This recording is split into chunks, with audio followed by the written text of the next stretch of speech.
night last night. I don't think I got to bed till like 1. So I'm Oh man. very, I'm a little overdosed on caffeine right now.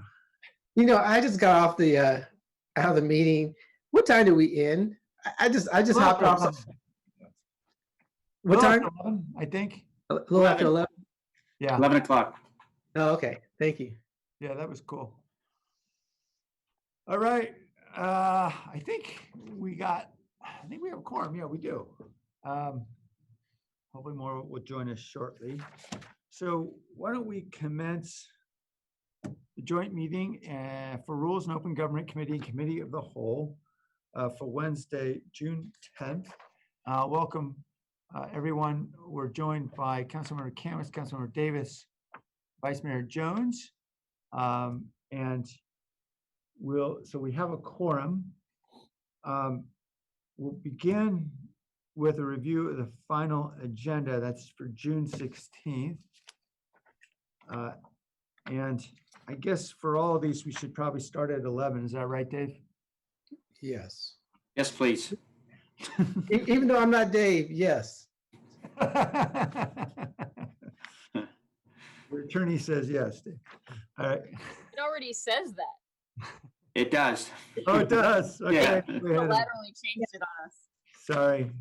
Well, last week you said you wanted to do all the June meetings at 11. Oh, all right then. Thank you. You don't even remember what we say, Tony. Thank you. I'm glad somebody does. All right, starting on pages 5 and 6, are there any changes? All right, pages 7 and 8.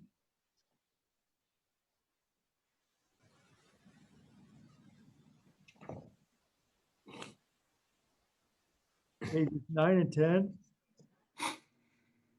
have your attention, please. This is an informational message only. An alarm has sounded on a floor of the tower. Your floor is not in danger. Do not be alarmed. Do not evacuate your floor. Please go about your normal business. Further announcements will be made if necessary. May I have your attention, please? This is an informational message only. An alarm has sounded on a floor in the tower. Your floor is not in danger. Do not be alarmed. I'm glad you're safe, Mayor. Thank you. Please go about your normal business. Further announcements will be made if necessary. May I have your attention, please? This is an informational message. 3 times. It's always 3 times. I think I've only heard it once. I don't remember. Do not evacuate your floor. It's always 3 times. Go about your normal business. Further announcements will be made if necessary. All right, well, we're going to take her advice and go about our normal business. So any changes to pages 9 and 10? Any changes to 11 and 12?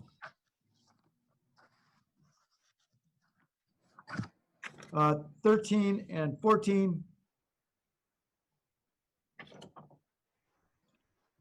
15 and 16, any changes?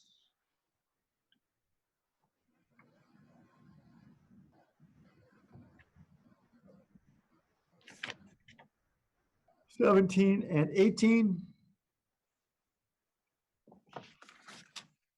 And page 19.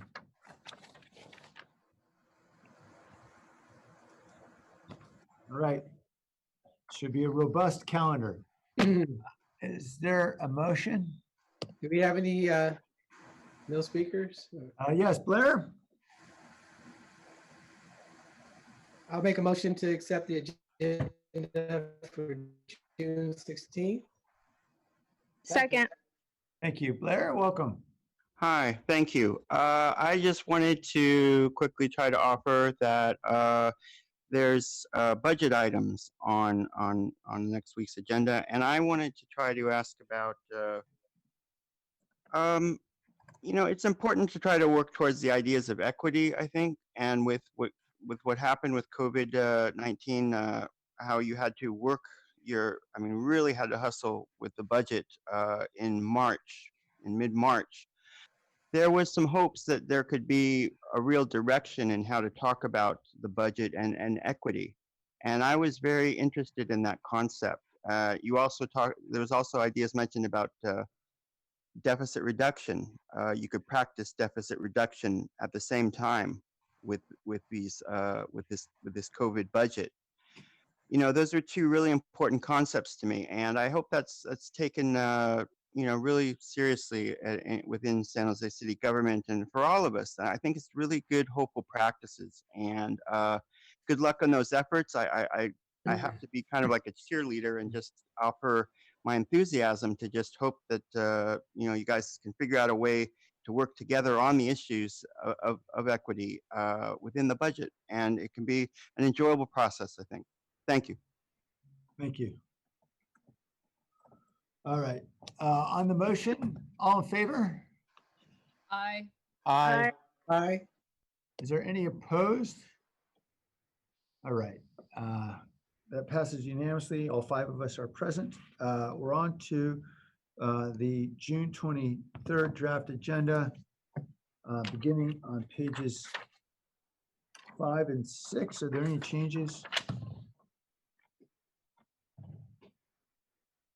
On pages 7 and 8.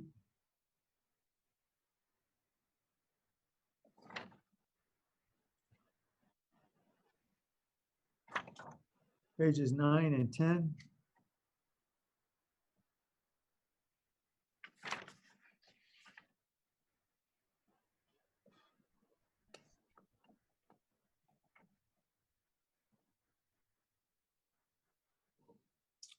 Pages 11 and 12.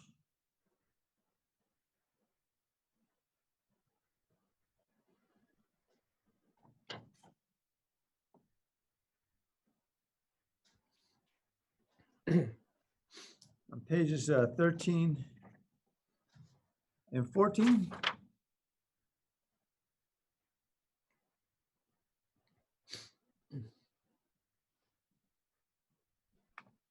Pages 15 and 16.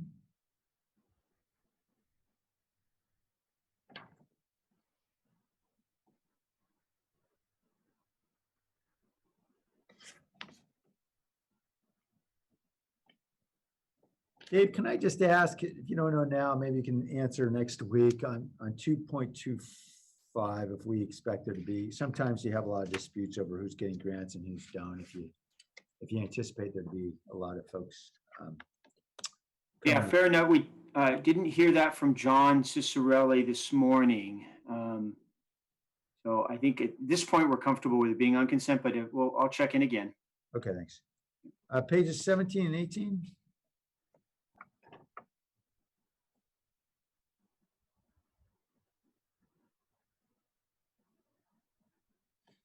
Pages 19 and 20.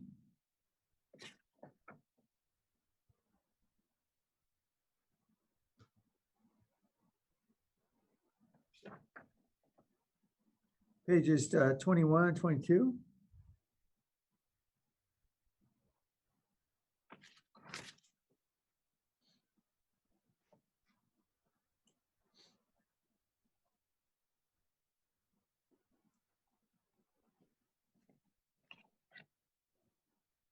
Pages 23 and 24.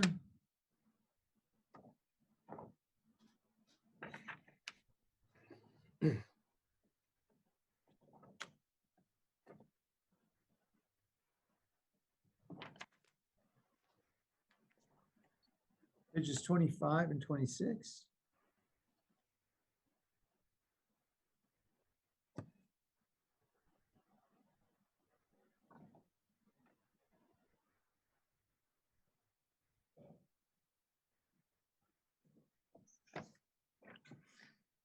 You see a lot of affordable housing projects coming through. Okay, those are all the items. Is there a motion? Motion to approve. Second. Motion. Mayor, does this one start at 11 as well, or? I believe so, all of them in June. Yeah. Correct. Yeah, it has 1:30 on there. So if you could just say in the motion 11 so we can make the fix. Motion Okay. to approve and begin time at 11. Thank you, Councilmember Hess. All right, on the motion, all in favor? Aye. Aye. Anybody opposed to the motion?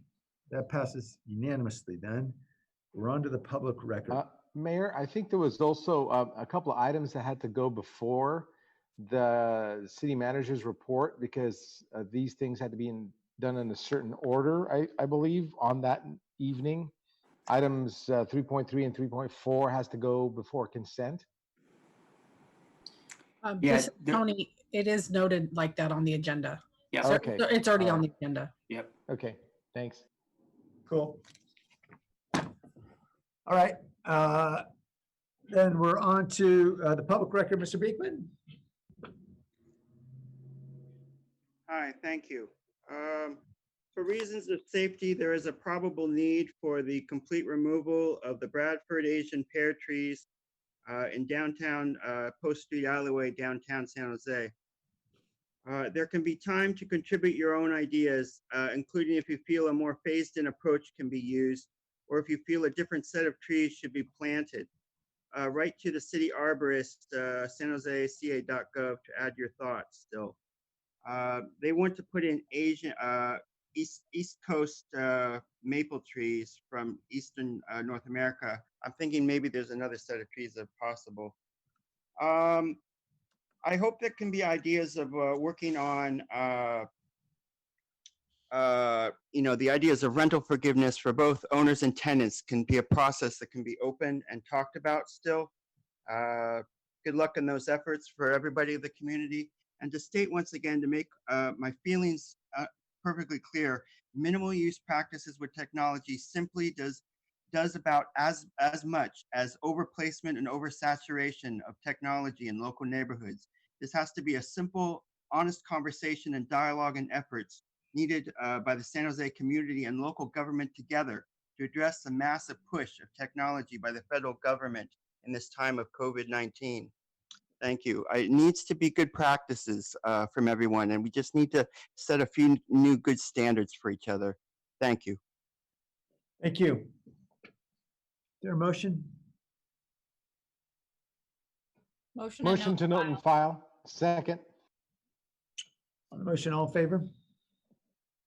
Aye. Any opposed? That passes unanimously. We'll go to G2, which is the monthly report of our city auditor, Joe. Welcome back. Good afternoon, Joe Roy, City Auditor. This is our monthly report of activities for May of 2020. So at the end of May, we issued our preliminary review of controls to document COVID-19 recovery costs, which we heard yesterday at Council. Just a quick reiteration, what we had done is looked at the systems in place against the FEMA guidelines, which were the most explicit and detailed guidelines for federal reimbursements available to us in this area. The next step is to start pulling documentation review against the city's documentation plan. And for that, we'll be looking across program areas, even those that may not be FEMA eligible. I wanted to touch briefly on our assignments in progress because, as you know, a number of our projects were originally slated to be released in April and May of this year. We had 4 projects during that time. We're slowly re-engaging with some of the departments to hopefully kind of push those through, and hopefully by late summer we'll be able to release a few of those. So that'll be helpful.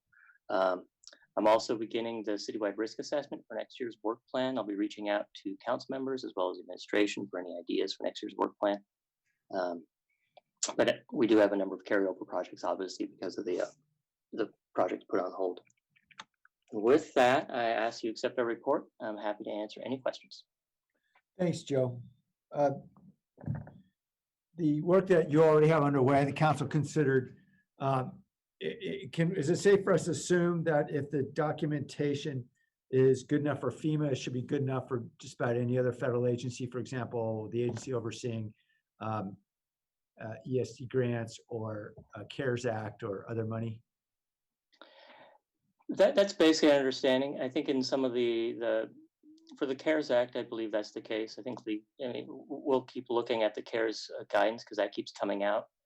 Anything particular for CDBG or for some of the others, we can dig in a little deeper.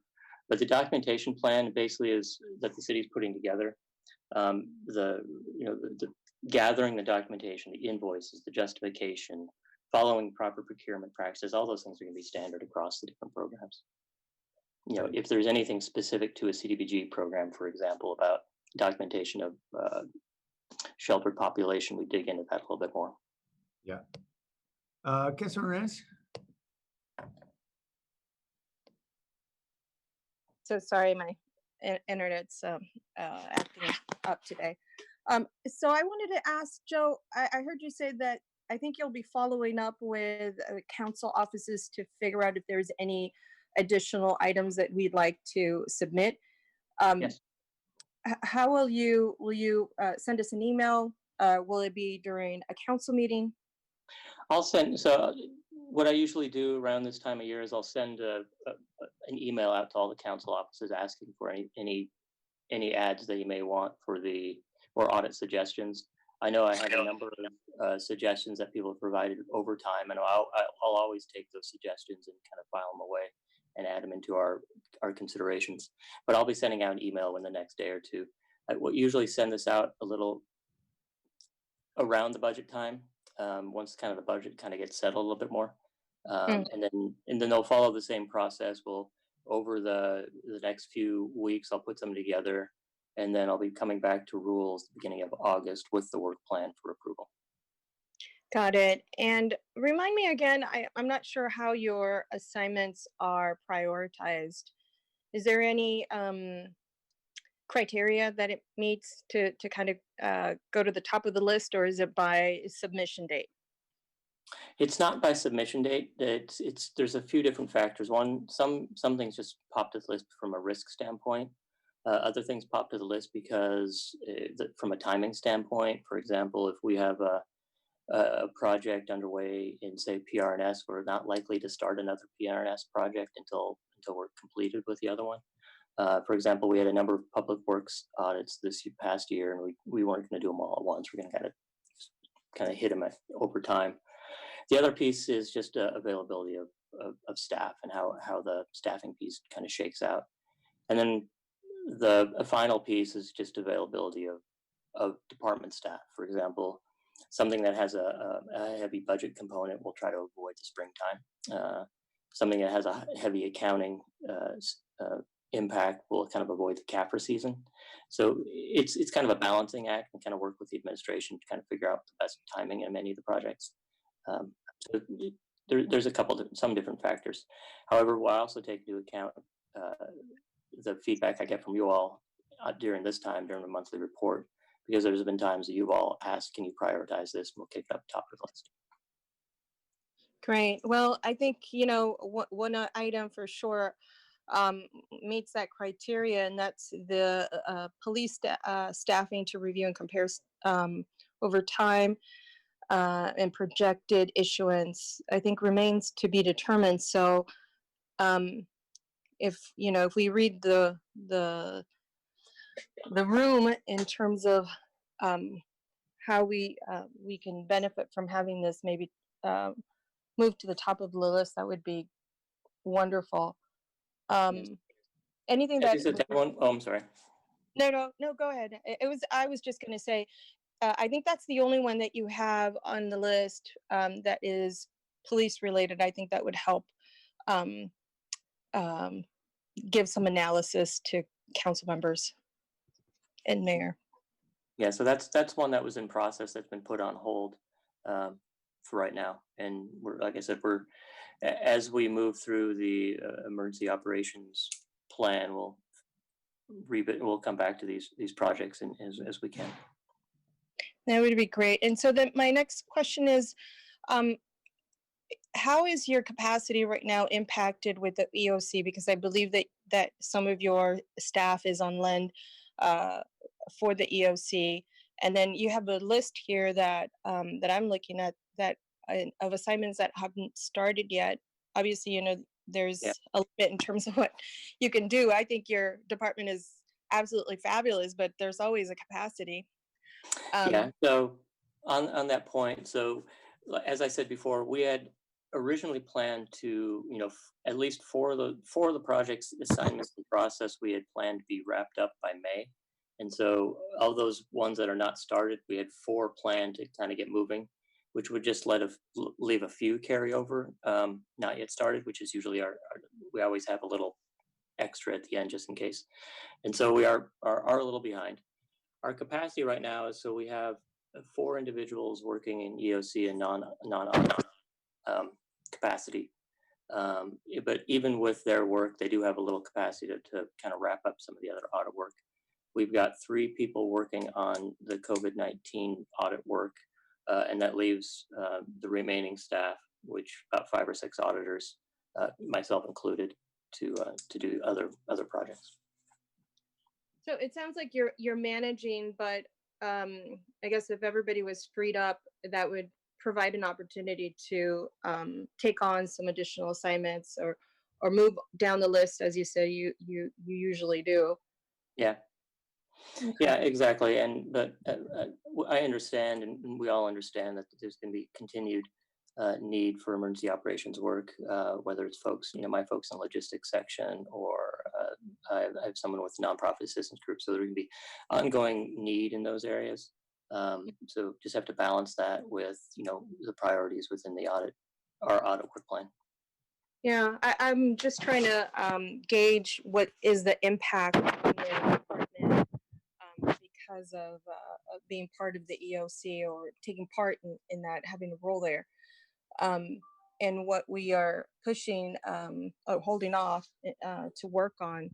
And, your audits are absolutely crucial for all of us to figure out how to move ahead with policy. So I see this as also holding us up in terms of some of these areas of concern that we have on this list. But I know that you do your best. You have a wonderful, great team, and I don't doubt that you are all ramping up and meeting the challenge right now. Just worry about the capacity. Those were my questions, Joe. Thank you. Okay, well, I appreciate that, because I mean, the other piece that I expect that there'll be additional COVID-19 audit work. Like I said, we're doing some additional work on documentation of costs, but I know there's some other areas that where our help could be, where we could add some value. And then again, as we look at the assignments not yet started, the other piece is, what makes most sense now based on the needs of the organization. And right now, doing more COVID-19 work, or looking at our projects based on our current budget environment, or looking at our work environment. These are the things I'm thinking about as we put into our work plan and kind of prioritizing the next projects. Because, as I said, we're going to try to re-engage and wrap up some of these projects. That means I have people freeing up probably in the next 2, 3, 4 weeks. So I need to figure out where I'm going to put them. Well, that's a good problem to have, it seems like. All right. Thank you, Joe. You're welcome. Thank you. Blair?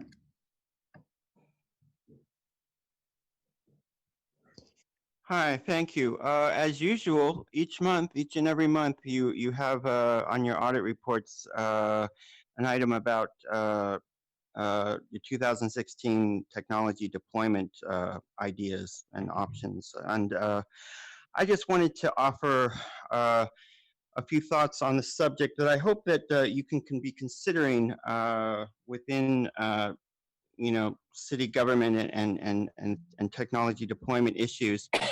How to create and facilitate a community meeting process for broadband technology. You're gung-ho and have really good ideas of what you want to do right now, but where is a place for, as a community, we can kind of like sit and talk about the issues of it? And I hope you can just be able to foster kind of what I keep saying, minimal use practices are practical. They can happen, and it doesn't have to be an oversaturation and overhyped job, which I'm very fearful that the city of San Jose is going to do, and that you don't have to. And I really, really wish you wouldn't. And I hope you can learn how to not do that. And how can I ask that of you and your city government and the technology department to procure a process of a community government dialogue to develop that idea, where we can just be more mellow about how we talk about the future of broadband tech. I mean, because it's been dumped on us, and we have to really practice how to be a bit different about it, I think. And you can still accomplish the same things. You have to take a much softer approach. And I hope you can work on that. And I guess I had a few other things to say, but that's about all for now. So thank you. Thank you. On the motion, all in favor? Hey, Mayor, I Aye. just wanted to compliment Joe before he goes away. Oh, I'm sorry. He looks extremely well kept and suspiciously so. I don't know if he's following shelter in place. He looks so good. With his hair, he's grooming. We'll have an audit. We'll have an audit on grooming practices. The city, make sure nobody's violating the county order. All right. All in favor? Aye. Aye. Any opposed? All right, that passes. Thank you. On item 3, coronavirus relief. Actually, Joe, if you could hang around for this one, because I suspect you may be asking questions. Coronavirus Relief Fund accountability. We have several council members who brought this forward. Councilor Arenas or Councilor Esparza, would either of you like to jump in? Sure. Thank you, Mayor. I just wanted to start off by saying that we brought forward, am I on? Yeah, I'm on. Okay. We brought forward this For the weather, so. proposal to address the unprecedented single influx of funds. I think the other sort of comparable group of funds that we've received as a city was ARA during the recession, but the CARES Act, it's a huge influx of funds, and that we've had to navigate the use of these funds and understanding that it's a moving target, that we have had a lot of questions around how it can be used. Most recently, we got an additional $32.8 million in CARES and HUD funds with their own set of rules and guidance that were, fortunately, with that 32.8, there was some more clear guidance issued with that. So we brought this forward not because our staff doesn't have integrity, but because we find ourselves as a city in unprecedented circumstances. And I don't think any single person in our city has the experience needed to deal with this kind of federal funding, in addition to all of the other duties that we're facing.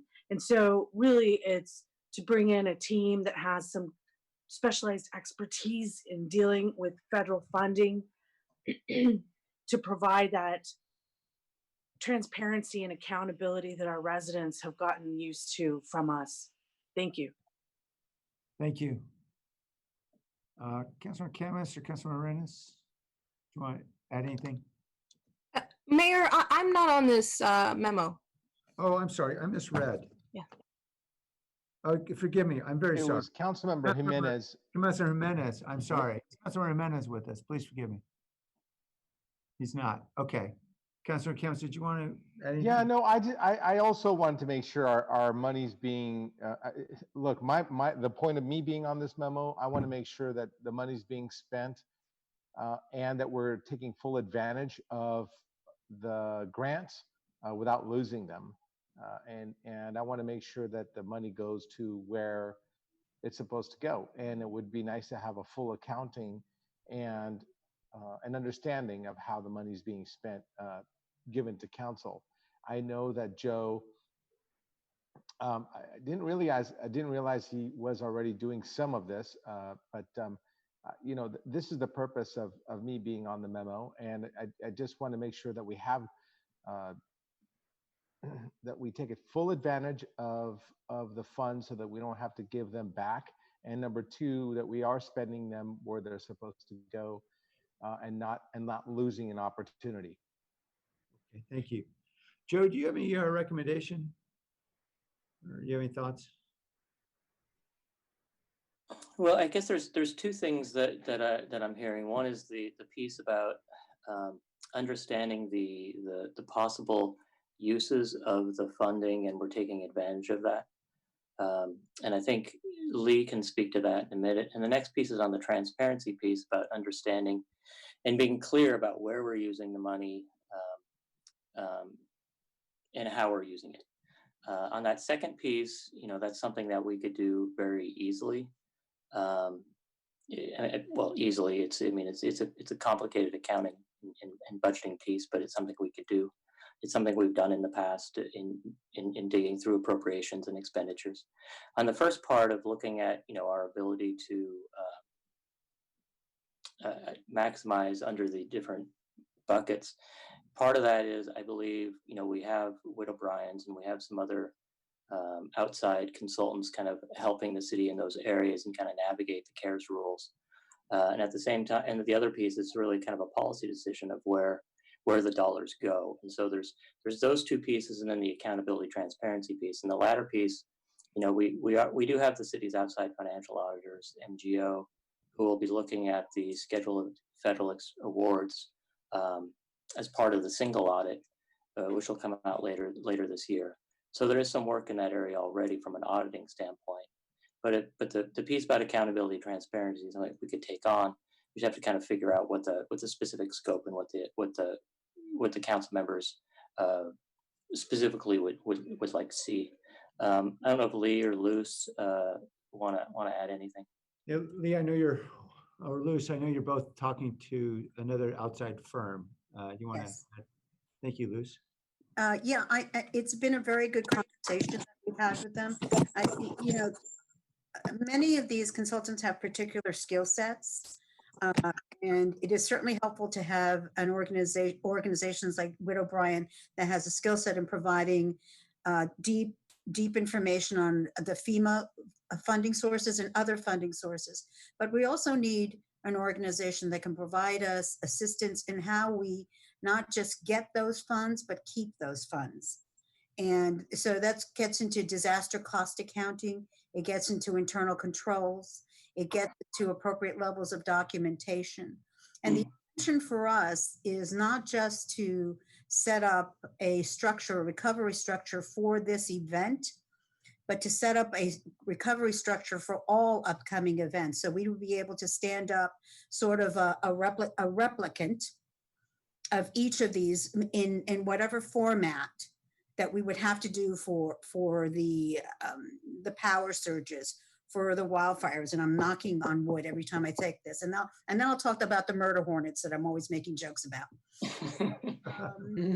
But all those things enable to have a structure, a recovery structure that can stand the test of time.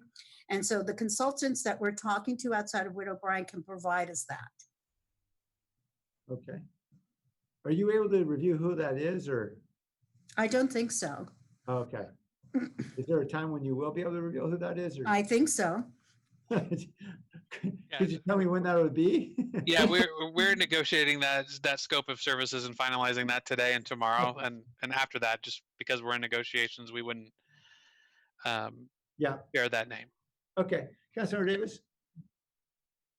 Thank you. I just wanted to ask, Dave, it sounds like you don't need this direction because it's all already happening. I'm a little bit, given what Joe said yesterday and what he said today, do we need to send this to the full council to direct you to do this, because it sounds like it's already happening?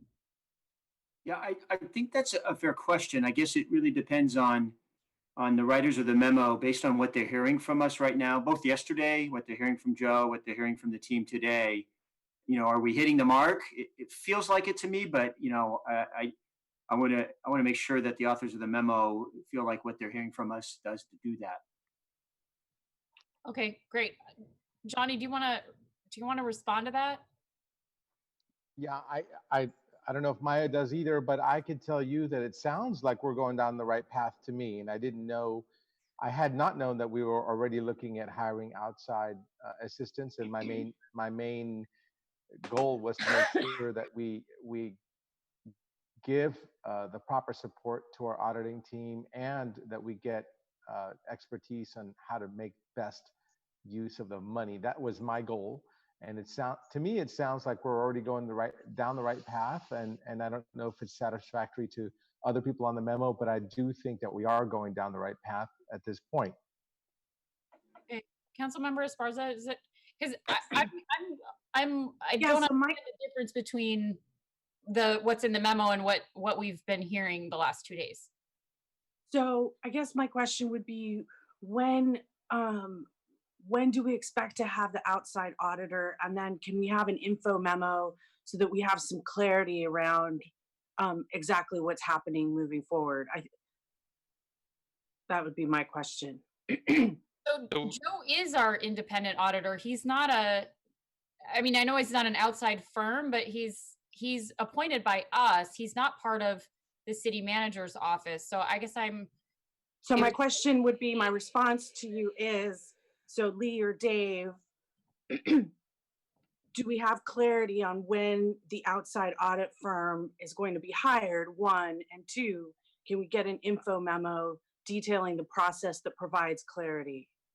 Yeah, so the auditing firm will be hired, or the outside firm will be hired this week. And yes, we're happy to do an info memo on the scope of services and kind of the details of what we will be having them do, as well as Widow Bryan and any other consultants that we need to bring along to meet the direction and accountability factors. Would it help just to come back in 2 weeks, whenever you got everything signed, and then you can talk more specifically about it? I know Luce had to be very, very. Yeah, I'm looking for some clarity, so that would be. Yeah, I think we could. We probably be able to share a little bit more about the scope of work. Okay. I think Joe would have a chance to kind of look at it and be able to render his professional opinion. So I think that would work. Okay, Councilor. Thank you, Mayor. Okay, Councilor. Councilor Arenas? Thank you. So I know that you're gonna come back in 2 weeks with additional information, but can you either confirm or deny that it is or isn't a auditing firm? Because I've heard it labeled differently. Yes, it is a business services and auditing firm, a name that no one's going to be surprised by. And we will prepare that and be back in 2 weeks. Okay, and so that is inclusive of auditing services. Yes, it's an including of, we will need to do a number of audits, as Luz and Julia said, with, external, our external auditors. So everything that we do within the EOC to do our continual audits, and Joe's been great in the performance audit, but we also want to be able to ensure that we're building in the financial components as well. And then, a lot of these firms also, as Luz pointed out, have disaster recovery accounting specialties. And Councilmember Esparza is absolutely right. What made us want to move in this path necessarily isn't just the volume of money we've received from the federal government, but the different types that all have different guidelines, as well as possible reporting tools. And so this specific firm has an emphasis in the interplay analysis amongst all of the funds and how we do our program budgeting within the EOC to ensure that we're linking the individual parts of our EOC and what we're doing in outputs back to the federal funding sources at the end of this process, so that we are not in a position to have to give back any money from any of these federal or state funding pots that we've received. Got it. Okay, so it sounds, because we have a variety of funding sources. The good news in that in your report is that we got a lot of money. Yes. That's good. So I had just asked Joe about the capacity of his team. So does that mean that if we hire this additional auditing firm, that would alleviate Joe's role or lessen his role? Or maybe this is something that you'll come back with us in 2 weeks to share. Yeah, so I would just say, in no way from EOC leadership or Julia or Luz, as they've worked on it with us, do we see that this diminishes Joe's responsibility or role whatsoever. His kind of independence in the organization and identifying issues that we needed to address early on has been really important. I think to what I tried to say yesterday, and I'll try and say it more eloquently, we stood up a recovery section within the EOC in 2017 after the flood as part of our after action report. But you guys see the money coming in from the after action report. It's fairly small compared to the upfront money that we've received from the Treasury Department, the upfront money through the public assistance program of FEMA that we're going to receive. So this is really bringing in bandwidth and powerhouse into the EOC as part of the finance and recovery function.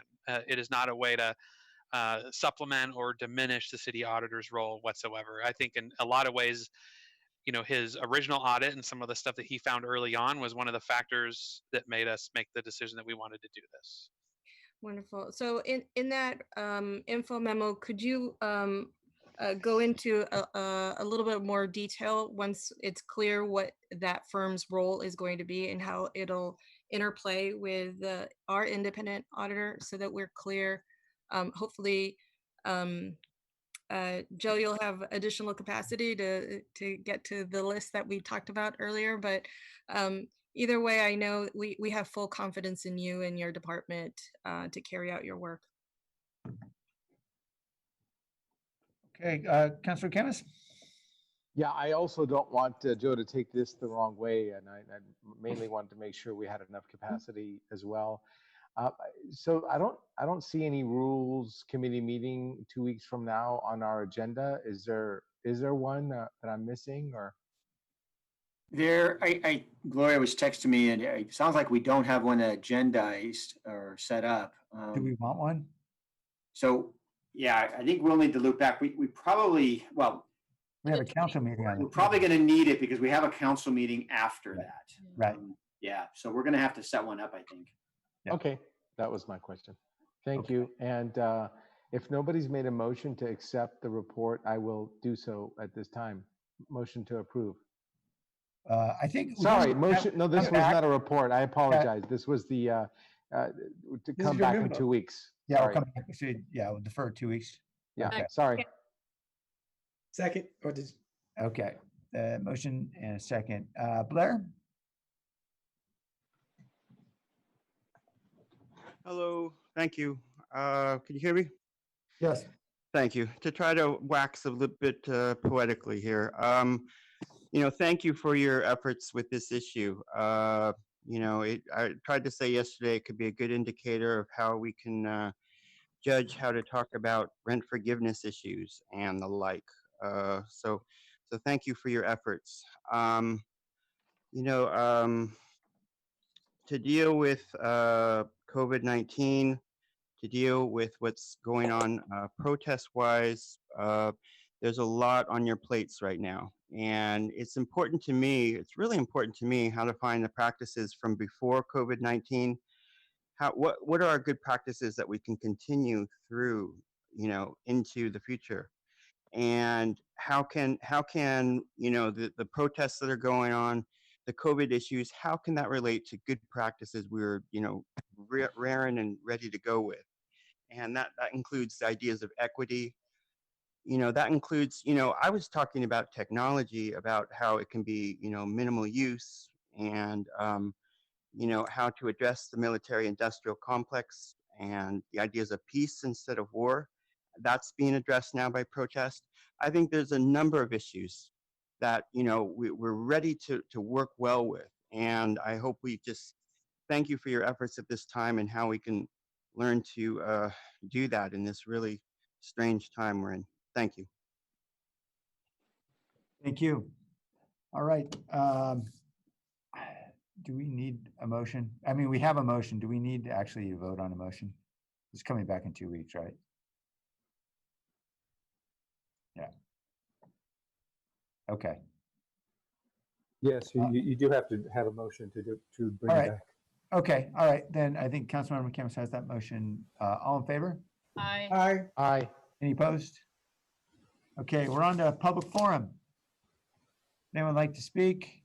Robin Romer. Welcome back, Robin. Thanks for having me back. I wanted to thank you for the discussion last night and your questions. And I obviously wish you had asked more questions and dug deeper And I'm disappointed that some of the answers you got were, let's call it biased and not maybe impartial advice. And I think you noticed that in the discussion around the so-called partnership with the school district. Now, for example, I think it should have been made clearer that shortcut provides no improved access to Milpitas Bar, to Berryessa Bar, the East Bay communities. Staff to us and the EIR have been very clear that the project is basically useless for people coming from anywhere east of Oakland Road. And this might not be a highway widening project, but I think there should have also been more discussion about the fact that according to your studies, the project might add 15,000 miles, 15,000 per day to our roadway system. And that's not induced demand, and I don't really know. I'd be happy to present our side of the issue in more detail before your next vote on this project, if you're interested. And as you heard yesterday, the people I did talk to found me to be truthful and often convincing. What I really wanted to note is that of the about 50 speakers last night, not one spoke in favor of the project, not one. You will say this will help with economic growth in North San Jose. I talked to reps from both the leadership group and SVO, and they don't see this project as essential or necessary for economic growth. You say this will help with housing. Can you point me to a housing advocate that agrees? I know what you want. You want what's right for the city. If this is the right thing, shouldn't there be more people publicly supporting you? And if there aren't really people supporting you, then we kind of get into the question of what does that say for our democratic process? Thank you. Thank you. And Blair? Hi, can you hear me? Yes.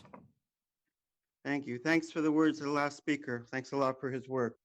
What the San Jose government is currently working on at this time can include, after years of finally getting onto the November ballot, the IPA having power to review SJPD use of force issues. Rules in open government meetings are learning to ask if there can be better public request process of SJPD body camera footage and other cost-cutting policy change ideas within city government with the SJPD that is possible during this time of COVID-19. From initial understandable fear of violence and the unknown early Friday, the SJPD use of flash grenades, tear gas, and rubber bullets will have to be reviewed. Police protest responses and how to perceive the threat level of violence will have to be reviewed, as will everyday police practices around the country, including knee holds, chokehold practices, and other use of force issues. To work to demilitarize the police makes a clear, decent picture of what to work towards and accomplish, and along the lines of how I asked of yourselves to look at more peaceful, minimal use practices and how to define technology needs for a city. And what could be ways to allow community meeting and communication that can respect civil rights, civil protections, and what can be positive, sustainable, and less harmful to human health. I hope we all can be open as individuals and as people of local communities at this time. Good luck in our work at this time to all of us. Thank you. Thank you. Our next speaker is the person with the phone number ending 4963. Welcome. Yeah, hi, Martha O'Connell. I have ridden the light rail for 31 years, and I was also on a county panel on which, county committee on which only 2 of us used public transportation. I attended a county forum on Monday, and I was very upset about what I was hearing about the opening of the light rail. The safe operation of the light rail is a matter of social, economic, and racial justice. By its own surveys, VTA is saying that 74% of the respondents are non-white. Those are the folks that ride the light rail. Disproportionately seniors, disproportionately poor. Households having an average of less than $43,000 a year. Households. During the presentation, they talked about promoting social distancing and face coverings. I could not speak because I was on the phone for hours waiting, but I had to go to another meeting. Promoting face coverings and social distancing is not going to save seniors, the poor, and people of color. We need enforcement. The VTA admitted in their written documentation, which I have downloaded, that the drivers are being assaulted when they ask people to wear face masks. I know our city council, 6 of you are on the VTA committee. I'm asking that you stand up for us. We need to be protected. VTA has admitted they cannot enforce the social distancing and the face coverings. I believe that the poor and the non-white and the seniors are going to be thrown under the bus because we're not important, and that they're going to open the VTA in a dangerous manner. And I'm going to say something. If the people that were riding the VTA were affluent folks from wherever the rich neighborhoods are in San Jose, we wouldn't be having this discussion. They would be making sure that we were protected when we got on that, but we're not. And so I'm asking you, please protect us and do not throw us under the bus. Thank you. Thank you. Eva Cornejo?